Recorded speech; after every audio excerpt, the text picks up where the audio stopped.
What's up mga kababayan? News that matters here. Dito sa video natin ngayon ay ating panoorin o pakinggan itong mga nagbabagang balita. Good news mga kababayan na ang patong-patong na mga kasong kriminal laban kay VP Sara ibinasura ng korte. Dagdag pa mga kababayan na mukhang mapapawalang bisa itong impeachment kay VP Sara dahil gahol na di umano sa oras ang mga kongreso sa paparating na midterm election. Dapat lamang talaga sapagkat ang taong bayan na mismo ang nagwiwika na ayaw nila na may impeach itong si VP Sara. At hindi rin nakaligtas no, sa taong bayan itong mga kongreso sa katanungan na kung saan galing ang mga mamahaling relo na mayroon sila na ang mga sagot nila mga kababayan ay iba-iba no? Na itong si Joel Chua ng congressman ng Manila ay sinabing galing di umano sa kanyang tatay ang kanyang mamahaling relo habang isang congressman ay sinabing galing di umano sa kanyang pagpapalago sa kanyang business. Naniniwala po ba kayo noon mga kababayan? Pero bagong lahat, huwag niyo po sana nakalimutan mag-like at subscribe para updated ka sa mga uploads ko araw-araw. At yun na nga no, mga kababayan, isa pang balita na pabankrupt na di umano ang administrasyong ito, no? Sapagkat itong Maharlika Investment Fund na ginawa ng mga bangag, wala pa din palang nakukuha ang anumang investment mula sa mga foreign trips ni Marcos Jr. Naku naman po, bilyon-bilyong pondo ang ginagastos sa travel expense mo, bungit. Tapos ni isa, walang kumagat sa mga binisita mo, anak ng tokwa naman. Paano ba naman kasi kilala na ang administrasyon mo, bungit, na talamak ang korupsyon sa loob ng gobyerno, bumabalik pa nga ang krimen at droga sa bansa, at lalong bumababa ang ekonomiya dahil sa puro pangungutang nyo. Kung kaya naman takot ng dayuhan na mag-invest pa under sa kabangagan ng iyong administrasyon. Kung kaya naman hindi ko na patatagalin pa, heto na ang buong video. Samantala, Attorney Salaminado po ang ilang mga mambabatas o ilang mga kongresista na wala nga silang panahon o gahol na sila sa oras para po sa impeachment case laban kay VP Sara Duterte. Samantala, marami naman sa mga Pilipinong patuloy pong tinututulan ang pagpapaalis sa Vice Presidente sa pwesto. Asam din nila na hindi na makaupo sa pwesto ang mga korap na politiko. Si Margot Gonzalez sa detalye. Tatlong impeachment case na ang inihain sa Kamara laban kay Vice President Sara Duterte kasunod ng mga ibinabatong akusasyon sa kanyang pamuno bilang dating kalihim ng Department of Education at pagiging Vice Presidente. Pero marami sa mga Pilipino hindi pabor na ma-impeach sa pangalawang Pangulo. Pasura na lang nila kasi mas nakakatulong si Bibi Sara. Lalo sa mga namatayan, nakakatulong siya. Kagaya ko, natulungan niya ako. During Duterte, iba talaga yung sa ngayon compare nung kay Duterte. Tulad ngayon mga drug lords sa Pilipinas, nagsisilabasan na naman lahat-lahat. Nung Duterte time is talagang natigil sila. So mas maganda ang takbo ng Duterte family talaga. Ayun. Pero hindi ako fan ni Duterte na ano lang. Yun lang yung basihan ko kay comparison ko lang kay BBM. Ang ilang mambabatas sa Kamara gaya ni Joel Agree din po ba kayo dun mga kababayan na iba talaga ang pamamahala noon no, ni PRRD sa pamamahala ngayon ng mga bangag? Na kung noon nawala yung mga pagpupulburon pero ngayon nagbalik na naman. Paki-comment nga yung opinion sa ating comment section ng ating mapag-usapan. Chua at Roland Valeriano na siyang nangunguna sa pag-iimbestiga kay VP Sara, aminadong gahol na sa panahon ang impeachment case.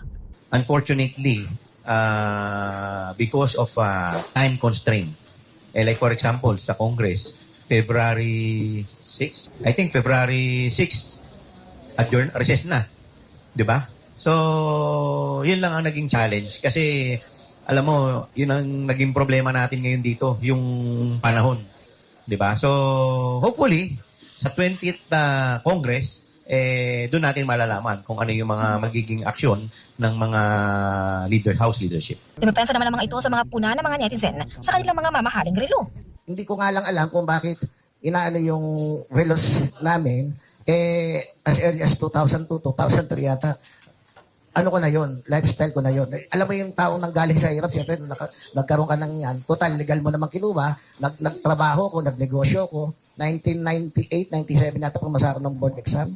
So since then, nagnenegosyo na ako.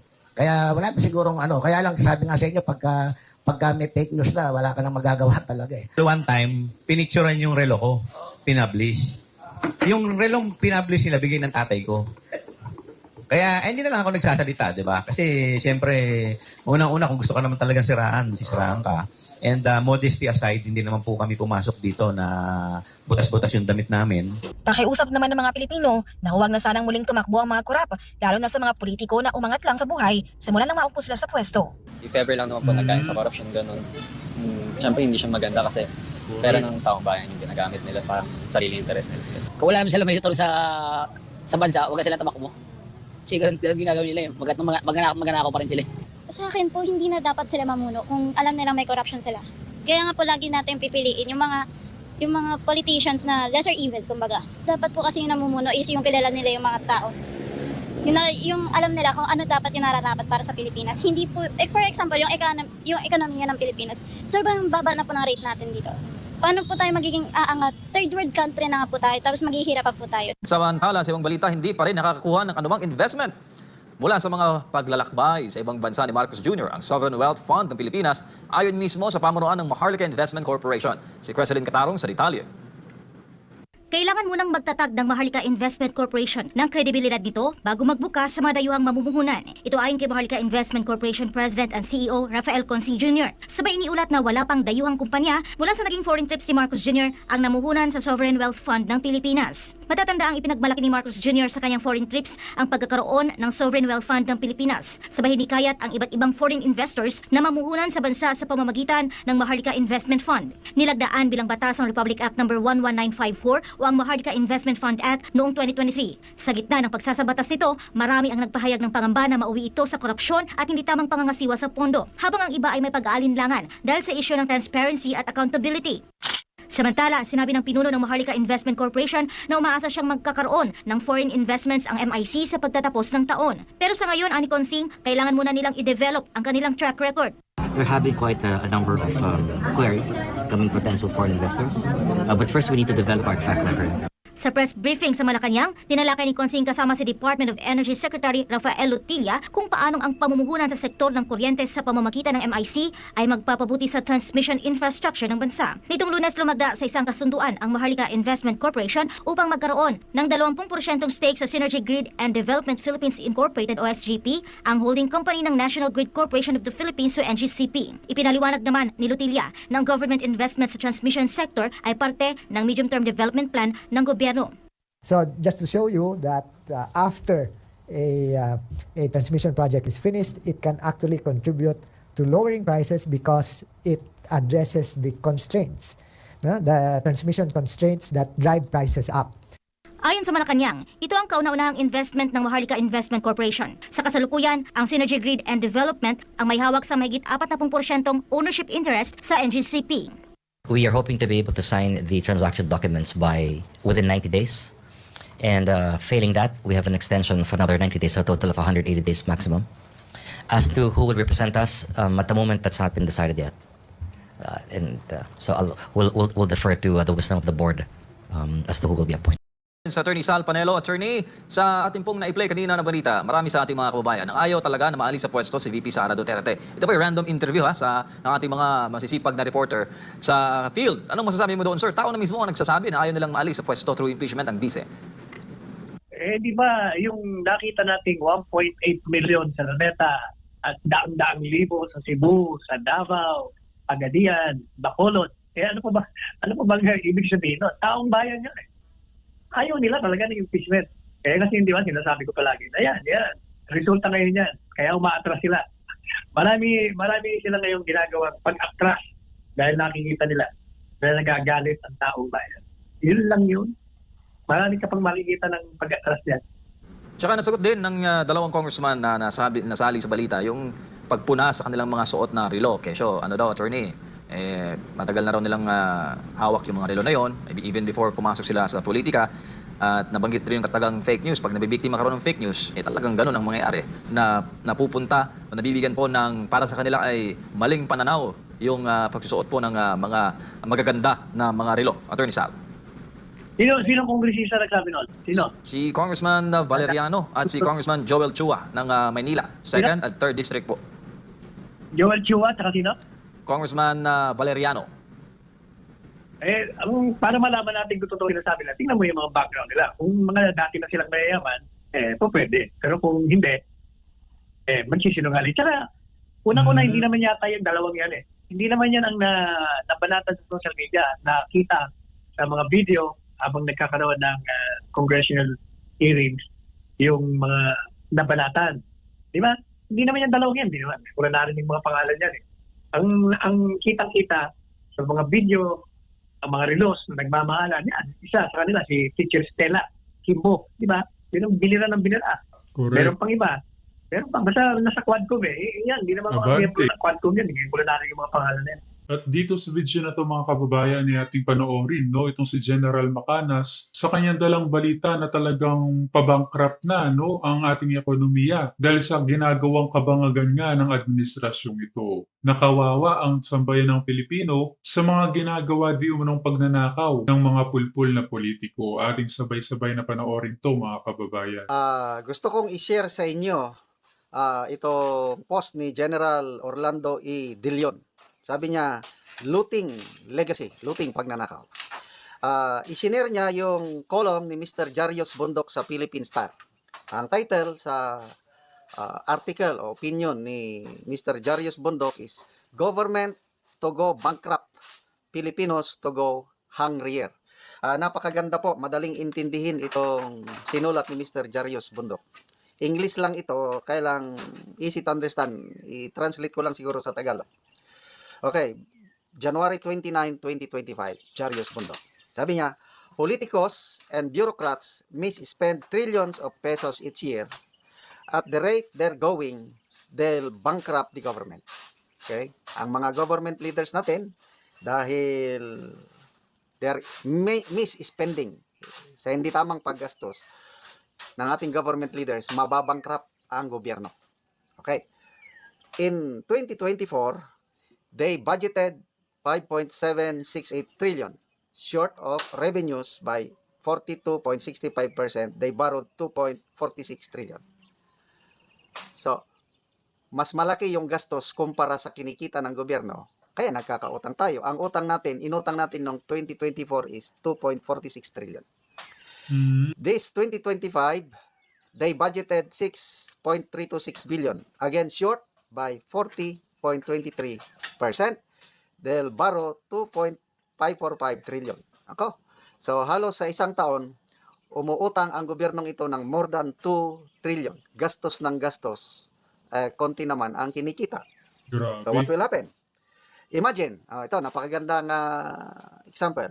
A family is spending 6,326 every week, but having to loan 2/5 of it or 2,545, it would soon nil over. Talaga mababangkrap ka pag gumagastos ka ng sobra sa iyong kinikita. Ganun lang yung kasimple. By year end, magkano ng utang natin? The total public debt, yung utang, including past admins, will be 17.353 trillion. It will overshoot 20 trillion by the time President Bongbong Marcos steps down in 2028. Grabe. 20 trillion by 2028. Sobra pa. How will poor, hungry, undereducated Filipinos repay that? Tayo ang magbabayad yan. Yung 20 trillion, more than 20, tayo pa rin ang magbabayad yan. Okay, so, sana.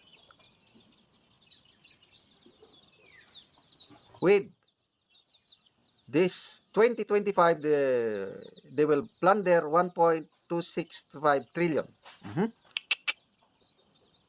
Okay. In 2024, okay, according to Mr. Bundok, government leaders looted o ninakaw 1.153 trillion from public works and political ayuda. They engaged in 777 and 30 rackets from June to December. Ito yung pasabog ni Mayor Magalong. This 2025, they will plunder 1.265 trillion. With their loot, they buy non-essentials. Anong binibili? Signature bags, jewelry, machine pistols, luxury cars, mansions, all with no strategic development effect. Tama naman, panigurado yung mga bilyong pondo no, na dapat sa mga proyekto ay napupunta lamang sa mga luho talaga nila. They only burden the economy, no care for the people. So, kawawa ang taong bayan sa ginagawa ng ating mga government leaders. Last Christmas time, 2 in 3 families rated themselves poor and 1 in 4 starved. Those are SWS worst poverty and hunger statistics since 2003 and 2020. Ito, minomonitor ko ito talagang paggrabe na ang kahirapan ng Pilipino, yung self-rated poverty at saka yung hunger incidence. Yon ang resulta sa SWS survey. 76 million Filipinos tightened their belts. Food, water, medicines, schooling, electricity, gas, clothing, groceries, rent, and repairs cost shut up. Tumataas lahat ang bibilhin. Kaya mismo yung sikat na artista, si General Luna, si Jan Arcilla, nagreklamo na ako, may kinikita ako, nahihirapan ako, how much more yung mga ordinaryong mamamayan, sabi niya. Rice sold at more than 60 a kilo. 3 times BBM's campaign lie of 20. The poor had to eat less.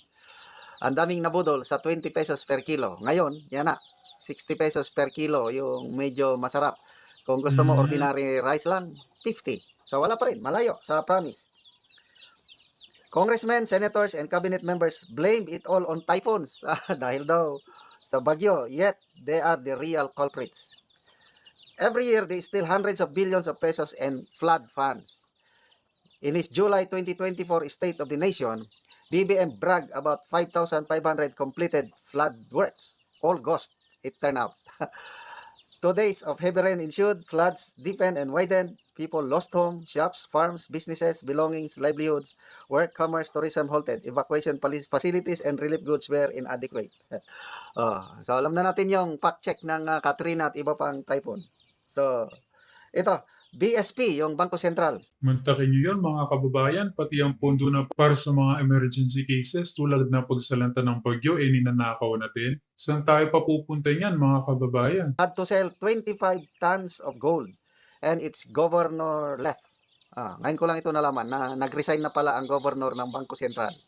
Hindi na nakayanan. Development Bank of the Philippines suddenly had no more money for rural business loans and its chairmans also left. Nako, resign din pala. Land Bank became undercapitalized. They even played with rice. Last June, BBM slashed import tariffs from 35 to only 15%. By year-end 2024, customs collection dropped 14.5 billion. Yun po ang lugi ng gobyerno dahil sa pagbaba ng taripa or buwis sa imported rice. Nawalan tayo ng 14.5 billion pesos according to Mr. Jarius Bundok. By law, that money could have gone to productivity aid to 2.4 million rice farmers. It's what consumers could have saved in buying the staple. Instead, a rice cartel profited 14.5 billion. Ang nakinabang sa pagbaba ng taripa o buwis ng imported rice, yung mga rice cartel. Sila ang nakinabang. A high customs official colluded with a handful of importers, wholesalers to control 3/4 of the trade. They have a very influential protector in Malacanang. Nako, sino kaya ito kung totoo? May protector from Malacanang. Now, they're making a show of solving the rice price crisis. The Department of Agriculture imposed a price cap of 58 per kilo. And then, they will listen to 50 in February and 40 in March. Yan na, natataranta na ang gobyerno. Parang may plano sila mag-declare ng food emergency situation. Kasi hindi nila mapababa ang presyo ng bigas. So, ito po ang sinasabi ni Mr. Jarius Bundok dahil sa sobra ang ating gastos sa kinikita ng gobyerno. Utang tayo ng utang, ay mababangkarote ang gobyerno. So, as a result, bangkarote ang gobyerno, ang Pilipino lalong magugutom, lalong magdaranas ng kahirapan. So, anong comment ninyo? Sang-ayon ba kayo sa opinion ni Mr. Jarius Bundok? I-comment ninyo. Salamat, Mr. Jarius Bundok, sa inyong pagsusulat ng ganito na sana makapagbigay liwanag sa mamamayang Pilipino. Pilipinas. Ibinasura ng Quezon City Office of the Prosecutor ang patong-patong ng mga kasong kriminal laban kina Vice President Sara Duterte, pinuno ng kanyang security detail at ilan pa na personalidad kaugnay po ng insidente sa Veterans Memorial Medical Center noong November 27, 2024. Kabilang po sa mga kasong ibinasura na isinampa ng complainant na si Lieutenant Colonel Van Jason Villamor ng QCPD Medical and Dental Unit ay ang direct assault, disobedience to authority at grave coercion. Nagugat po ang kaso matapos ang insidente sa VMMC kung saan dinala at na-ospital ang Chief of Staff ni VP Sara Duterte na si Attorney Zulaika Lopez bago siya ilipat sa St. Luke's Medical Center noon. Inakusahan ni Villamor ang vice-presidente at ang kanyang grupo, kabilang si Colonel Raymond Lachica, na siya inatake, ginamitan ng dahas o puwersa at tinakot. Pero sa inilabas na desisyon noong January 17, idineklara po ng City Prosecutor na walang sapat na ebidensya para suportahan ang nasabing mga paratang. Maging ang mga itinurong testigo ng complainant ay hindi sumangayon sa kanyang pahayag at ang ipinasang video evidence ay hindi rin nagpatunay sa mga akusasyon. Attorney, ano masasabi mo sir sa desisyon ng prosecutor? Unang-una, mula sa pool naman talagang walang legal na batayan. Katunayan, sila nga dapat nagreklamo hindi yung mga complainants. Kasi sobrang-sobra ang ebidensya sa video nakikita na sila nga ang ginawa ng paglalabag sa kanilang karapatan. Pero mo, anong oras pinasok? Alas 12 ng pasado alas 12, di ba? Kaya wala. Mabuti itong city prosecutor hindi nadala sa mga pressure sa kanya kung mayroon mang pressure. Pero alam mo, tingin ko dyan, MJ, ang tingin ko dyan, yan ay resulta pa ng 1.8 million na lumabas sa Luneta Grandstand na sumusuporta doon sa panawagan na huwag nang ituloy ang impeachment. Yan ang mga repercussion dyan Kasi kung tinuloy pa nila yan, yung demandang yan, nako, di lalo na. Yung 1.8 million, maging 3 million sa susunod na rally. Kaya yan ang kaganda na matagal na natin sinasabi. Ng taong bayan, sila ang merong tunay na tinig. They are the sovereign power. All authority emanates from them. Sabi nga ng sariling batas. Kaya pag ang dilikang gobyerno ay hindi tumutugon sa mga pangangailangan ng sambayanan at ito ay siya pa ang nangunguna sa paglabag ng saligang batas, ang taong bayan na lumikha sa gobyerno yan ay dapat talaga lumabas at na magbigay ng kanilang paninindigan at punahin nila ang mga taong yan. O ayan ang mga repercussions ng rally sa Luneta Grandstand. Unang-una, number 1, yung impeachment, hindi nila matuloy-tuloy. Mag-isang buwan na. Dapat yun, tinutuloy na nila. Hindi nila matuloy-tuloy kasi naaalala nila yung 1.8 million ng INC. Pangalawa, kita mo tinanggal si Saldico. Yun ang naging simula ng problema dyan sa GAA. Diba? Pangatlo, yan, yung dismissal. Yan mga after effects, aftershocks na konsekwensya ng paglabas ng taong bayan dyan sa Luneta Grandstand at sa iba't iba pang lugar, sa Davao, sa Bacolod, sa Pagadian, at kung saan pang lugar. Cebu. O yan. Yan ang resulta. Pero sir, sa tingin nyo at sa pagkakakilala nyo sa bise, tingin nyo babalikan yung nagkakain ng reklamo, yung pulis, kakasuhan din ni VP Sara dahil abala din yung kaso sa panig ng bise, imagine. Hindi naman siya nag-aay ng kaso noon pa. Siguro, hindi siya mag-aay ng kaso. Tingnan natin, hindi natin alam. Siya lang ang makakalam niya. Tsaka sabi dito ng mga viewer, mga mga suki, at least patunay yan na gumagana pa rin daw yung ating justice system at may mga taga-korte pa rin daw attorney na tumatayo pa rin sa tama at hindi nagpapadikta sa political noise at political spectrum ng mga nakaupo. Sabi dito ni Jane. Yan kung yan nga nangyari. Pero ako, tingin ko, yan ang konsekwensya ng malakihang napaka-unprecedented rally ng Iglesia ni Cristo sa Luneta Grandstand na sinuportahan ng marami. Yan, pero tingnan mo yung itsura niyan. It's a sea of humanity that engulfed the entire nation. Kita nila Kaya nayanig. Nayanig yung mga nasa pwesto. Sabi ko, naloko na. Baka tayo sagasaan yan. Nagrurumagasang taong bayan. At yun na nga mga kababayan, narinig natin itong mga nagbabagang balita sa oras na ito. As always, mga kababayan, kita na lang ulit tayo sa ating next vlog. Huwag niyo po sana nakalimutan mag-like at subscribe para updated ka sa mga uploads ko araw-araw. Maraming po salamat mga kababayan. Ingat and God bless.